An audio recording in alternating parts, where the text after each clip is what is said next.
Bonjour et bienvenue dans cette capsule vidéo où nous allons travailler sur les atténuations acoustiques, l'intensité sonore et le niveau d'intensité sonore. Dans un premier temps, je vais vous présenter une petite animation que vous pouvez retrouver sur australo.net sur la propagation d'une onde sonore plane.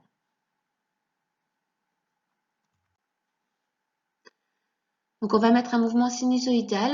Vous avez le haut-parleur qui est relié directement à un générateur. Et on voit que les molécules d'air subissent cette vibration. De quelle manière? Eh bien, vous avez les molécules d'air ici qui sont plus serrées les unes par rapport aux autres. Nous sommes dans une phase de compression de l'air. Et puis un petit peu plus loin, on remarque que les molécules sont un petit peu plus espacées les unes par rapport aux autres. Nous sommes dans une phase de décompression, une phase de dilatation de l'air. Donc voilà pourquoi une onde sonore se propage. Eh bien, c'est tout simplement parce qu'on va avoir des zones de compression et des zones de dilatation de molécules. Alors pour les ondes sonores, il faut absolument un milieu matériel, soit un solide, soit un liquide ou soit un gaz. Mais l'onde sonore ne se propage pas dans le vide. Donc on va prendre un exemple, une voiture qui roule émet donc une onde sonore avec une puissance P. On remarque que si on se trouve à 5 mètres de distance, on entend cette voiture avec un niveau d'intensité sonore de 80 décibels. On remarque que la surface de cette onde sonore, c'est S1 et elle est beaucoup plus petite que S2 lorsqu'on se retrouve à 10 mètres de distance. D'ailleurs, on remarque aussi que le niveau d'intensité sonore passe à 74 décibels.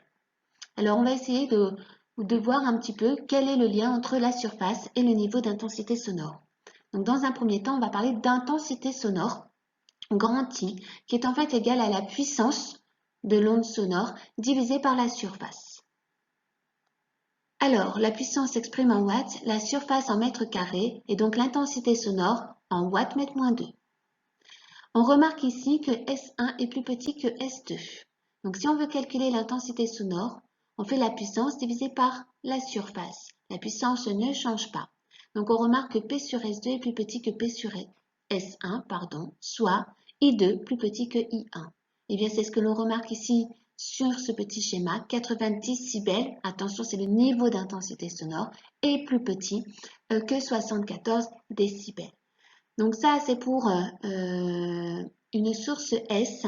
Si vous avez une source ponctuelle qui émet alors dans ces cas-là dans toutes les directions, eh bien la surface, ça sera la surface d'une sphère, soit 4pi r carré.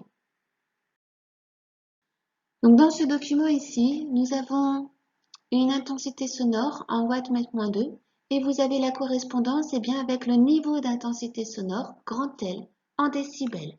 Nous voyons que l'intensité sonore de référence qu'on va nommer I0 vaut 10 puissance moins 12 watts mètre moins 2 et on ne peut pas dépasser 10 puissance 2 watts mètre moins 2. À cette intensité sonore, on associe le niveau d'intensité sonore et on voit que le seuil de douleur, c'est aux alentours de 130 décibels. Le seuil de danger, on est aux alentours de 90 décibels. Donc le niveau d'intensité sonore répond à une formule qui est la suivante. Donc grand L, ça va être égal à 10 log de I sur I0. I étant l'intensité sonore de notre objet et I0 l'intensité sonore de référence. Le niveau d'intensité sonore s'exprime en décibels et les intensités sonores s'expriment en watts mètre moins 2. Passons maintenant à un petit exercice où nous devons calculer le niveau d'intensité sonore correspondant à une intensité grand I de 7,8 10-7 watts mètre moins 2. Pour cela, on va utiliser la formule qui a été écrite précédemment avec grand M qui est égal à 10 log de I sur I0. Donc je remplace I par 7,8 10 puissance moins 7 et le I0, on l'a dit tout à l'heure, c'est 10 puissance moins 12. Vous tapez ça à la calculatrice et vous obtenez un niveau d'intensité sonore de 59 décibels. Exemple suivant. Cette fois, nous avons deux sources qui émettent une même intensité sonore de 7,8 10 puissance moins 7 watts mètre moins 2.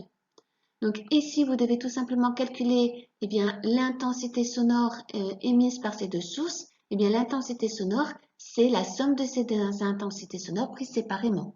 Donc, c'est-à-dire que ici, eh bien, l'intensité sonore, c'est égal à 2 fois 7,8 10 puissance moins 7, wattmètre moins 2. Et ensuite, eh bien, on va pouvoir calculer le niveau d'intensité sonore. Donc, en utilisant encore une fois la même formule, 10 log de I sur I0. On remplace I par le résultat qu'on a trouvé juste précédemment.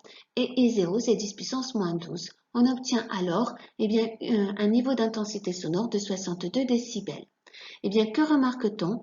Eh bien, on remarque que quand on double les sources sonores ayant une même intensité, eh bien, le niveau d'intensité sonore augmente de 3 décibels.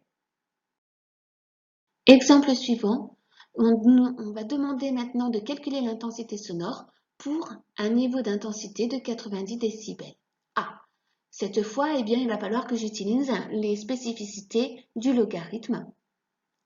Donc, l'inverse de logarithme, ben, ça va être la puissance de 10. Donc, I, ça va être égal à I0 fois 10 puissance eh bien, de L divisé par 10. Donc, L, je remplace par 90 décibels et I0, c'est 10 puissance moins 12. On obtient alors une intensité sonore de 10 puissance moins 3 watts, mètre moins 2. Nous allons voir maintenant les atténuations. Donc, il existe deux sortes d'atténuation acoustique. Vous avez les atténuations par absorption. Alors, qu'est-ce que c'est? Eh bien, on va prendre un exemple. Vous avez une source sonore, elle émet justement un son, mais vous avez un obstacle, par exemple un mur, et vous êtes de l'autre côté de ce mur. Eh bien, le mur va absorber une partie de ce son et il va transmettre une partie de ce son, mais le niveau d'intensité sonore, eh bien, va être plus faible. Donc, on va pouvoir alors calculer l'absorption qui est en fait le niveau d'intensité sonore émis moins le niveau d'intensité sonore transmis. Et ensuite, vous avez les atténuations géométriques. Donc là, c'est par rapport à la distance, par rapport à la source sonore. Donc, si vous avez une source linéaire, donc ça émet simplement dans une seule direction, et bien lorsque la distance est doublée, vous avez une diminution de 3 décibels. Si vous avez affaire à une source ponctuelle, et donc cette source ponctuelle va émettre dans toutes les directions, et bien lorsque cette fois la distance est doublée, vous avez une diminution de 6 décibels. Bilan, que faut-il retenir de cette capsule? Eh bien, il faut savoir utiliser la fonction logarithme décimal et sa réciproque. Donc, savoir exploiter eh bien, ces formules, c'est-à-dire que le niveau d'intensité sonore, L, c'est égal à 10 log de I sur I0, I étant l'intensité sonore et I0, l'intensité sonore de référence. Ou alors, grand I, ça va être égal à I0 fois 10 puissance de L sur 10. Il faut connaître qu'il existe deux sortes d'atténuation, l'atténuation géométrique et l'atténuation par absorption. Voilà, je vous dis à bientôt dans une prochaine capsule.